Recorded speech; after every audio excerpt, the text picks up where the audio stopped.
Robert De Niro វាមើលទៅធម្មតាគ្រាន់តែជាតុក្កតាមួយតែវាមិនដូចអ្នកគិតនោះទេនោះគឺតុក្កតាខ្មោច Robert De Niro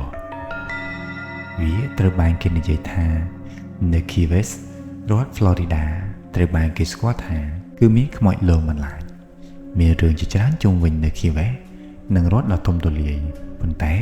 រឿងដ៏ល្បីល្បាញបំផុតមួយគឺ Robert De Niro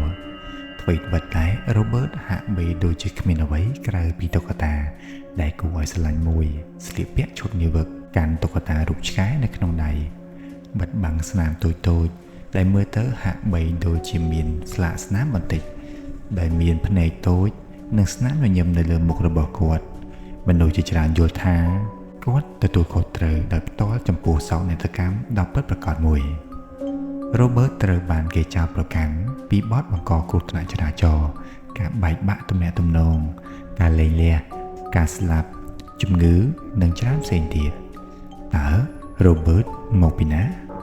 អ្វីបើកំណើតរបស់ Robert ត្រូវបានគេលាក់ខ្លះដោយសារនេះជារឿងមួយក្នុងចំណោមរឿងដែលឆ្លងកាត់ពីសមាជិកគ្រួសារមួយទៅសមាជិកគ្រួសារមួយនៅក្នុងរដ្ឋ Florida ជាទូទៅគេគិតថា Robert ត្រូវបានផ្ដល់ឲ្យ Otto ជាអំណោយពីជីតារបស់គាត់បន្ទាប់ពីការធ្វើដំណើរទៅប្រទេសអាល្លឺម៉ង់បន្ទាប់ពីការស៊ើបអង្កេតមួយចំនួនដោយសារមន្ទីរ Fort Martello ដែលជាកន្លែងដែល Robert នៅសប្តាហ៍ថ្ងៃនេះឥឡូវនេះវាត្រូវបានគេគិតថាតុក្កតានេះពិតជាមិនមានបំណងធ្វើជាតុក្កតានោះទេវាត្រូវបានគេគិតថាត្រូវបានបង្កើតឡើងដោយ staff ហើយប្រហែលជាត្រូវបានផលិតជាផ្នែកមួយនៃការបង្ហាញតុក្កតាត្លុកឬកំប្លែងចុះចំពោះសម្លៀកបំពាក់នោះ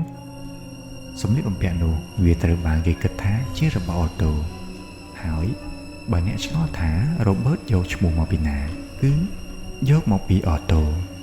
នោះជាការត្រឹមត្រូវឈ្មោះពេញរបស់ Otto គឺ Robert Engineer Otto ដែលមិនយូរប៉ុន្មានតុក្កតានេះបានបញ្ចប់ដោយឈ្មោះ Robert ខណៈដែល Otto ត្រូវបានគេសម្ដៅយ៉ាងសាមញ្ញដោយឈ្មោះកណ្ដាលរបស់គាត់រឿងមួយទៀតអំពី Robert តុក្កតាខ្មោចនិងដើមកំណើតរបស់គាត់ពិពណ៌នាអំពីការធ្វើបាបរបស់គ្រួសារ Otto នៅលើអ្នកបម្រើរបស់គាត់គ្រួសារនេះបានរស់នៅក្នុងភូមិគ្រឹះដ៏ធំមួយនៅតែមានរហូតដល់សប្តាហ៍ថ្ងៃនេះវាឈរនៅកែង Simonton និង Eton អ្នកបម្រើម្នាក់ត្រូវបានគេចាប់បានថាបានប្រាអំពើធ្មប់ហើយត្រូវបានគេបណ្តេញចេញភ្លាមប៉ុន្តែមុនពេលដែលនាងចាកចេញនាងបានឲ្យតុក្កតា Robert ទៅ Otto ប៉ុន្តែ Robert ត្រូវបានគេដាក់បណ្តាសានាងបានប្រាអំពើធ្មប់មួយចំនួនដាក់ទៅក្នុងតុក្កតានោះព្រោះនាងខឹងក្នុងការបណ្តេញចេញដើម្បីនាំមកនូវការភ័យខ្លាចនិងភាពមិនមានសេចក្តីសុខដល់គ្រួសារនោះអ្វីៗត្រូវបានចាប់ផ្ដើម Otto និងដៃគូរបស់គាត់តុក្កតានោះត្រូវបានគេស្គាល់ថាជាតុក្កតាខ្មោចប៉ុន្តែកាលពីដំបូងអ្វីៗហាក់បីដូចជា slow ដូចជាមិត្តភាពរវាងកុមារភាពផ្សេងរវាងក្មេងប្រុសនិងតុក្កតារបស់គាត់ជារឿយៗ Otto ត្រូវបានគេឮខ្សឹបប្រាប់ Robert ដែលជារឿងធម្មតាវាគ្រាន់តែជាពេលដែលសំឡេងដ៏ជ្រៅមួយត្រូវបានឮឆ្លើយតបទៅ Otto វិញថាអ្វីៗបានចាប់ផ្ដើមចម្លែកបន្តិចម្ដងរឿងតុក្កតា Robert ក្លាយជាតុក្កតាចម្លែកនៅពេលដែលឆ្នាំបន្តបន្ទាប់ Robert ត្រូវបានគេនិយាយថាមានការឮសំឡេងចលាចលយ៉ាងខ្លាំងអាចត្រូវបានឮចេញពីបន្ទប់គេងរបស់ Otto ស្ទើររាល់យប់ជារឿយៗគ្រឿងសង្ហារឹមអាចត្រូវបានគេប្រទះឃើញកលាប់ប្រដាប់ប្រដាក្មេងលេងរបស់ Otto ត្រូវបានគេរកឃើញជាញឹកញាប់ហើយនៅពេលដែលគ្រួសារ Otto ចូលទៅក្នុងបន្ទប់របស់ Otto គាត់ត្រូវបានគេប្រទះឃើញដេកនៅលើគ្រែរបស់គាត់ដែលមានសភាពទ្រុឌទ្រោមនៅពេលដែលសួរថាតើមានអ្វីកើតឡើងគាត់មានតែចម្លើយមួយម៉ាត់គត់គឺ Robert ជាអ្នកធ្វើរឿងរ៉ាវរបស់ Robert តុក្កតាត្រូវបានបណ្តេញចេញយ៉ាងលឿនទៅកាន់អាទិត្យអ្នកបម្រើមកដល់ហើយលាឈប់ពីការងារភ្លាមហើយគេក៏អះអាងដែរថាមីងដែលបានយក Robert ចេញពីទីនោះត្រូវបានស្លាប់នៅយប់នោះដូចគ្នាដែលគាត់ត្រូវបានគេដាក់នៅទីនោះ ទោះបីជា Robert ត្រូវបានគេបណ្តេញចេញក៏ដោយក៏គ្រួសារ Otto ត្រូវបានគេនិយាយថាបានលើ Robert ផ្លាស់ទីជាញឹកញាប់នៅជុំវិញផ្នែកខាងលើនៃផ្ទះជាមួយនឹងការដើរតាមជើងរបស់គាត់បានបន្លឺឡើងគាត់ថែមទាំងត្រូវបានគេនិយាយថាសោចនៃកណ្ដាលយប់នៅពេលដែល Otto ពេញវ័យទោះបីជាមានរឿងទាំងអស់នេះក៏ដោយហើយទោះបីជាគាត់មានការភ័យខ្លាចចំពោះ Robert តាំងពីក្មេងក៏ដោយតែ Otto នៅតែរក្សា Robert នៅពេលដែលគាត់ធំឡើងនិងពេញវ័យគាត់បានធ្វើជាអ្នកសិល្បៈហើយក្រោយមកក៏បានរៀបការហើយបានរក្សា Robert តាមបង្អួចផ្ទះរបស់គាត់សិស្សសាលានិងស្ទើរតែគ្រប់គ្នាដែលដើរកាន់មុខផ្ទះនោះតែងតែនិយាយថាពួកគេ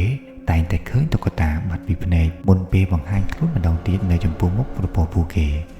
មនុស្សជាច្រើនបានគេចចេញពីផ្ទះទាំងស្រុងដើម្បីគេចវេះពី Robert Annette ដែលជាប្រពន្ធរបស់ Otto ត្រូវបានគេនិយាយថាស្អប់ Robert ហើយត្រូវបានគេសន្មតថាមិនដេញ Robert ត្រឡប់ទៅអាទិវិញតាមធម្មជាតិគាត់មិនបានយកចិត្តទុកដាក់ជាពិសេសចំពោះរឿងនេះទេហើយដូច្នេះ Robert ដែលជាតុក្កតាខ្មោចបានទាមទារម្ដងទៀតទៅលើ Otto ដោយស្នើសុំបន្ទប់ដែលមានទិដ្ឋភាពផ្លូវគាត់បានចំណាយពេលទាំងអស់របស់គាត់នៅក្នុងបន្ទប់ជាមួយនឹង Robert ដែលគោរពនិងនិយាយជាមួយតុក្កតារបស់គាត់រហូតដល់គាត់ស្លាប់នៅឆ្នាំ1974រឿងរ៉ាវនៅតែបន្តរឿងរបស់ Robert Otto មិនទាន់បញ្ចប់ដោយការស្លាប់របស់គាត់ទេរឿងតុក្កតា Robert បន្តឆ្លងកាត់ការស្លាប់របស់ Otto ហើយរឿងព្រេងនៅតែបន្តរហូតមកដល់សប្តាហ៍ថ្ងៃនេះស្ត្រីដែលបានទិញផ្ទះរបស់ Otto ឈ្មោះ Royte គឺជាអ្នកមើលថែរបស់ Robert បន្ទាប់ពីការលក់ផ្ទះនេះ Royte បានបញ្ជាក់ពីរឿងរ៉ាវជាច្រើនរបស់ Otto ហើយជារឿយៗបានរកឃើញ Robert នៅទីកន្លែងខុសគ្នាទៅនឹងកន្លែងដែលបានដាក់ Robert អ្នកមកលេងផ្ទះរបស់នាងមិនចូលចិត្ត Robert នោះទេហើយនាងបានរកឃើញថាគាត់លេចមុខហើយក៏បាត់ខ្លួនតាមចិត្តនាងនិងអ្នកមកលេងផ្ទះនៅនាងអះអាងដែរថាការបញ្ចេញទឹកមុខរបស់ Robert ហាក់បីដូចជាមានការផ្លាស់ប្ដូរនៅពេលដែលនរណាម្នាក់ពិភាក្សាពីរឿង Otto ក្នុងផ្លូវអវិជ្ជមាននៅឆ្នាំ1994 Reuters បានឲ្យ Robert ទៅសារមន្ទីរ Port Martello នៅក្នុង Key West រដ្ឋ Florida ជាកន្លែងដែលគាត់រស់នៅសប្តាហ៍ថ្ងៃនេះចលនាដ៏ធំរបស់ Robert មានន័យសាមញ្ញថាជារឿងព្រេងនេះកាន់តែរឹងមាំហើយថាគាត់ត្រូវបានប៉ះពាល់នឹងមនុស្សកាន់តែច្រើនឡើងសប្តាហ៍ថ្ងៃនេះគាត់ថែមទាំងមានករណីប្រព័ន្ធផ្សព្វផ្សាយផ្ទាល់ខ្លួនរបស់គាត់ហើយតុក្កតាចម្លង Robert ត្រូវបានលក់ជាបន្តបន្ទាប់ Robert នៅក្នុងសារមន្ទីរបុគ្គលិកនៅក្នុងសារមន្ទីរបានអះអាងថា Robert ត្រូវបានគេរកឃើញនៅក្នុងមុខតំណែងផ្សេងគ្នានៅក្នុងករណីរបស់គាត់បានឮនៅសំឡេងដើរជុំវិញសារមន្ទីរនៅពេលយប់ដោយមិនមានការពន្យល់ច្បាស់លាស់សម្រាប់សំឡេងរំខានហើយការបញ្ចេញមតិរបស់ Robert ត្រូវបានគេដឹងថាផ្លាស់ប្ដូរពីល្អទៅអាក្រក់ក្នុងមួយប្រភេទភ្នែកអ្នកទស្សនាសារមន្ទីរត្រូវបានផ្ដល់ដំបូន្មានអំពីរបៀបចូលទៅជិត Robert ដើម្បីនិយាយទៅកាន់គាត់ដោយសុជីវធម៌សូមការអនុញ្ញាតឲ្យថតរូបរបស់គាត់និងគោរពគាត់ជញ្ជាំងនៃកន្លែងតាំងបង្ហាញរបស់ Robert មានពាសពេញទៅដោយសម្បត្តិពីអ្នកទស្សនាសូមទោសចំពោះអាកប្បកិរិយារបស់ពួកគេនៅពេលដែលគេចូលទៅសារមន្ទីរពួកគេអះអាងថាពួកគេបានជួបនឹងសំណាងអាក្រក់ចូលគ្រោះថ្នាក់មានការបែកបាក់ទំនាក់ទំនងឬសូម្បីតែជួបប្រទះការស្លាប់ឬជំងឺនៅក្នុងគ្រួសារបន្ទាប់ពីបានទៅលេង Robert ហើយសម្បត្តិទាំងនេះត្រូវបានស្វែងរកការសុំអភ័យទោសពីគាត់មានអក្សរសរុបជាង 1000 ហើយសារមន្ទីររក្សានឹងធ្វើកាតាឡុកពួកវាទាំងអស់សម្រាប់ជាឯកសារយោគនាពេលអនាគតខ្សែភាពយន្តរបស់ Robert នៅឆ្នាំ2015 Robert គឺជាខ្សែភាពយន្តភ័យរន្ធត់របស់ចក្រភពអង់គ្លេសឆ្នាំ2015ដែលនិពន្ធនិងដឹកនាំដោយ Andrew Jones ខ្សែភាពយន្តដ៏គួរឲ្យចាប់អារម្មណ៍មួយដែលមានលក្ខណៈពិសេសរបស់ Robert De Niro គឺជាខ្សែភាពយន្តភ័យរន្ធត់ខ្សែភាពយន្តនេះបានទាក់ទាញការបំផុសគំនិតពីរឿងរ៉ាវជីវិតពិតរបស់តុក្កតានិងបន្ថែមភាពប្រឌិតដើម្បីបង្កើតរឿងនិទានដ៏ញាក់សាច់មួយគ្រោងជុំវិញតុក្កតាដែលត្រូវបណ្ដាសាដែលបង្កភាពភ័យខ្លាចដល់គ្រួសារមួយដែលនាំឲ្យមានព្រឹត្តិការណ៍ដ៏រន្ធត់ជាបន្តបន្ទាប់